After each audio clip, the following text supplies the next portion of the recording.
Good morning and welcome to week 10 of Pacific Northwest Sports. We had a really intriguing week with a lot of football games, so let's just dive right on into it, shall we? UW played against USC and won 26-21. A nice win for UW, proving that the defense that we all know and love is still well and alive. UW is 1-0 against USC in the Big Ten Conference. It's a great way to start off this rivalry going. Now, UW runs through Jonah Coleman. We all knew it. He's the best runner on the team. He's great out of the backfield. He's dynamic. And when UW's able to get him a couple touches and he can get rolling, this team is really hard to beat, as evidenced by him being our player of the game. He had 23 carries for 104 yards and 2 touchdowns. UW will look to play Penn State next week and perhaps obliterate any chance of playoffs Penn State has. Eastern Washington played against Montana State and lost 28-42. Now, Eastern Washington actually made Montana State play a whole game minus 3 minutes when Montana State threw a dagger touchdown. But here's how Eastern did it. They made Montana State play to their level on the Inferno. And there was some wacky stuff that Eastern Washington tried to pull off, like a fake double pass that didn't quite work. But they played Montana State well, forcing runs, picking up key third downs, doing those little nitty-gritty things that we've come to expect from Montana State being so good at. But for the first time all year, it really looked like Montana State was playing on their heels. And it was refreshing. Perhaps it was refreshing to see as a fan, But it's going to be interesting to see how Montana State rebounds from this. Are they going to be able to keep this intensity level up? Or perhaps is this giving the playbook for other teams on how they should play Montana State and try to get those wins? Now, the player of the game, Tommy Mellott. He was 13 of 20 for 181 yards and 1 touchdown. He also rushed 6 times for 125 yards and 1 touchdown. Yes, he was averaging over 20 yards per attempt.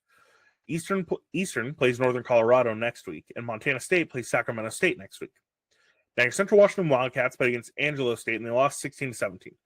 They would have tied it up and sent it into OT, but a kick on a PAT went off the right, and they ended up missing it. Not able to get anything going from there. Central is going to be playing Sul Ross State next week. Now, the Pacific Lutheran Lutes played against George Fox and won 24-14. Now, it's a tough loss for George Fox, but PLU was able to get one of those classic 2-for-1s that we talked about last week. They scored right before halftime started and then scored again right after halftime. It was just perfect. Exactly what you want to see when you're talking about ball control football. From there, it was just pure cruise control. But the player of the game, surprisingly, not Darius Chafin. I want to talk about the guy who was catching the passes. For Stepinas, 9 receptions, 106 yards, and 2 touchdowns. PLU plays Willamette next week. George Fox plays Whitworth next week. Now, your Puget Sound Loggers played Willamette, and they were able to get a win 38-23. Willamette actually put up 14 points in the fourth quarter, and had they been playing in that fourth quarter like they were playing the entire second half, maybe even the whole game, they would have ended up getting this win. But they weren't able to fully do it. Unfortunately, Puget Sound escapes the win.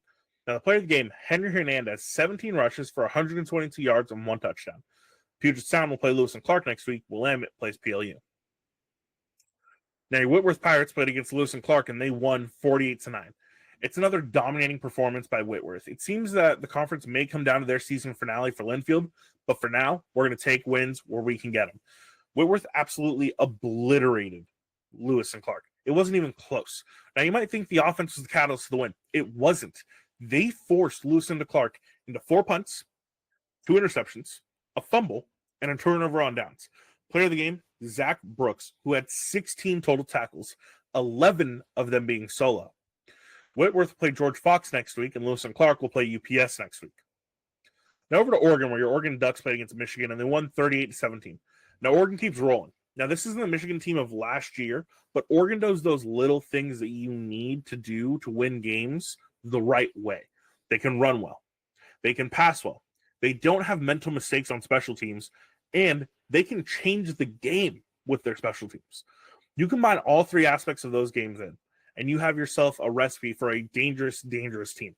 Now, in my opinion, Oregon's biggest game for the rest of the year is going to end up being against perhaps UW in the rivalry week, and then also Indiana, potentially, in the Big Ten championship. Oregon, in my opinion, if they're able to escape with a win over Maryland next week, and they're able to escape with a win over UW in rivalry week, I think Oregon is guaranteed a top 3 seed in the playoff. Actually, that's hard to say. When I say that, and the reason I'm catching myself here is because obviously the top 4 spots go to the 4 winners of the 4 highest ranked winners of conferences, right? If Oregon loses the Big Ten against Indiana, they can't be one of the top 4, right? They would have to be the 5th. But I guess what I want to say is if Oregon can beat Maryland and beat UW, even if they lose in the conference championship, I believe they're still guaranteed a playoff spot. Anyway, player of the game, Jordan James, 23 carries, 117 yards, and another touchdown. Oregon plays Maryland next week. Now, Portland State Vikings played against Sacramento State and won 58-38. The third quarter was the difference as the Vikings took advantage of some momentum and put up 20 points. Player of the game, Dante Chanchier, who was playing in front of older brother. He went 14-27 for 245 yards and 1 touchdown. He also rushed 14 times for 168 yards and 4 touchdowns. Portland State plays Idaho next week. Now, your Western Oregon Wolves played against Midwestern State, and they won 21-16. Now, Western Oregon would score 14 in the first and another 7 in the third. It would be all they would score. In fact, they actually shut Midwestern out, and Midwestern's only touchdown was from a fumble recovery that they returned back to the house. Now, the player of the game, Jordan McCarty. He went 9-14 for 85 yards and 2 touchdowns. He also rushed 24 times for 83 yards and 1 touchdown.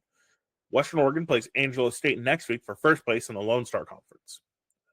Now, your Linfield Wildcats played against Pacific and won 68-28. Linfield continues to roll, and I can't remember the last time they lost to a conference opponent. Linfield scored 38 points in the second, and perhaps most impressive, they held Pacific running back Brody Bentolina, who is leading, going into the game, was leading all of D3 in rushing yards. They held him to 66 yards the whole game, by far his least amount in the year. Player of the game, Blake Eaton, who went 11 of 20 for 182 yards and 3 touchdowns. He also rushed 3 times. He also rushed 3 times for 21 yards and 1 touchdown. Linfield will play PLU next week, and Pacific will play Willamette next week. Now, your Eastern Oregon Mountaineers played against College of Idaho, and they won 30-24. Now, for the Oats, this probably ends up being what holds them back from going to the playoffs. Eastern Oregon hasn't been that well against top 25 teams. In fact, this is their first top 25 team they've beat all year. All their other losses have come to top 25 teams, which makes you wonder if the Oats should even be there. That's neither here nor there. The Mountaineers haven't really competed with top 25 teams. Their offense looks sloppy, and so, it was a good win. It was a good win for the Mountaineers. I watched it, and it's hard to say that they outplayed Idaho because Idaho actually had more first downs, better time of possession. They kind of did everything better, but where they lost it was on turnovers. They had 3 compared to Eastern Oregon's 1. Eastern Oregon wasn't that well through the air either. Usually you're able to see College of Idaho kind of pin their ears back and go after quarterbacks.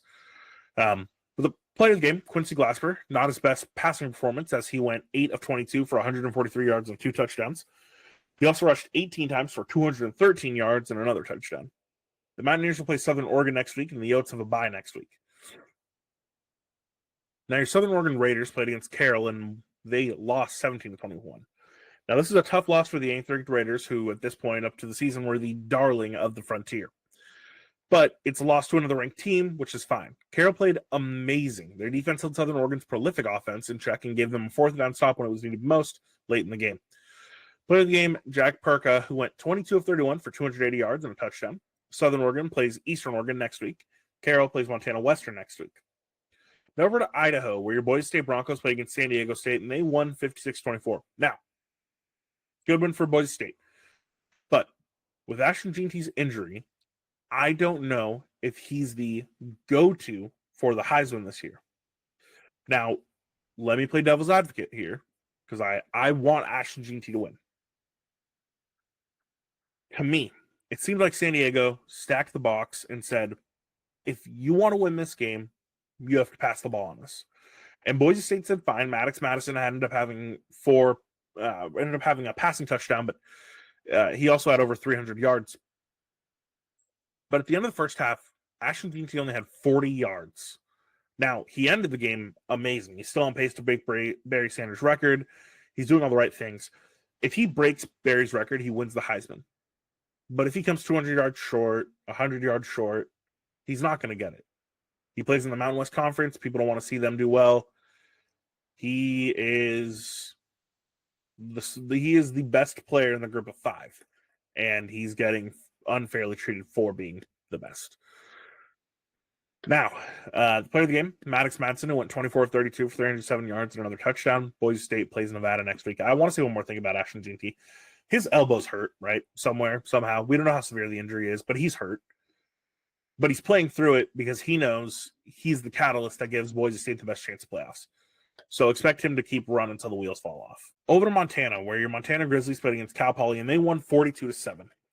Now, this game was a shutout until the 4th, and in reality, the Grizz were playing down to the competition level. Eli Gilman only had 17 yards rushing the entire game. I really don't know how to describe how this game even happened. The player of the game, Keelan White, who had 6 receptions for 73 yards and another touchdown. Montana will play UC Davis next week. The Montana Western Bulldogs played MSU Northern, won 56-14. That was a nice, strong win by Montana Western, who still has a ton to play for. Now, when a win is this dominant, I'm hesitant to name a player of the game. Instead, I just want to congratulate Montana Western on a nice win. Montana Western will play a huge game next week against Carroll. MSU plays against Montana Tech next week. Now, speaking of Montana Tech, they played Arizona Christian, and they won 56-24. We kind of knew this one was coming. The Oreggers have been a buzzsaw, and this game was really no different. Arizona Christian struggled to compete with them at almost all levels. And if it wasn't for two garbage time touchdowns, this game would have ended up being 56-10. So the player of the game is Blake Thielen, who was 15 of 17 for 235 yards, and 3 touchdowns. Montana Tech will play MSU Northern next week. Now, your Wyoming Cowboys played against the University of New Mexico and won 49-45. Incoming rant.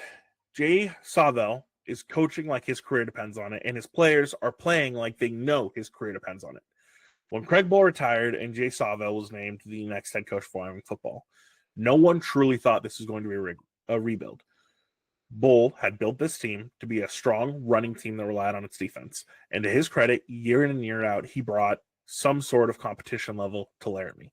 He's able to get multiple different bowl appearances, and he made Wyoming less of a, where are they? Are they actually going to win? To more of a, buckle up, it's going to be hardcore football. Through the first 2 months of this year, I really thought Wyoming is not going to win a single game this year. Then they beat Air Force. And I started thinking, okay, maybe they can do something. But I still was very, very skeptical. If you would have asked me 4 weeks ago, are they going to win? Or is Jay Sawvell going to be the next head coach for Wyoming? Is he going to retain his job for a year or two? I would have told you no. But then they lost to San Diego State by 3 points. Then San Jose by 10. Then Utah State by 2. And then, of course, the win this week. Now, I can say he's probably 20% on the hot seat. He may have another year to pull this off, especially with his recruiting class that he's bringing in. That is going to be the most crucial thing. Who can he bring in to help this team next year? Because next year is going to be a huge, huge thing for him. Player of the game, Harrison Wiley, 27 rushes, 170 yards, and 1 touchdown. Wyoming has a bye next week. Now over to Utah. Utah Trailblazers played against Central Arkansas and won 34-21. This is the first win of the year. Now, they did erupt in the second quarter for 21 points, but the truth is, Utah Tech is that they need to convert turnovers and they need to limit turnovers and capitalize when they force them. They did that this game. Player of the game, Reggie Graff, 26-35, 211 yards, 2 touchdowns. He also rushed 24 times for 117 yards and another touchdown. Utah Tech has a bye next week. Reggie Graff put the team on his back. Now, your Weber State Wildcats played against Northern Arizona and lost 6-27. Tough loss for Weber State, but they'll work towards the dub next week when they play against Idaho State. Southern Utah Thunderbirds played against Abilene Christian, and they lost 25-28. Southern Utah is a good football team who's had some tough breaks this year, and they'll look to continue to compete. Lord, they will look to continue and compete as they have a chance to finish the season above 500. They play University of North Alabama next week. And lastly, and perhaps most importantly, I have a listener that listens every week. He calls me up, tells me about it. Well, he actually just won a championship this last week in his football season. So I want to say congratulations, Miles. I'm super proud that you won your championship, buddy. It is awesome watching you play football whenever I get the chance to. You are freaking awesome. All right, guys, that is all I got for you. Thank you for listening to Pacific Northwest Sports. I look forward to hearing from you guys. As always, like, comment. You can give me a call if you really wanted to. And we will look to continue things growing over here. I love doing these. So everyone, have a great week. I will see you soon.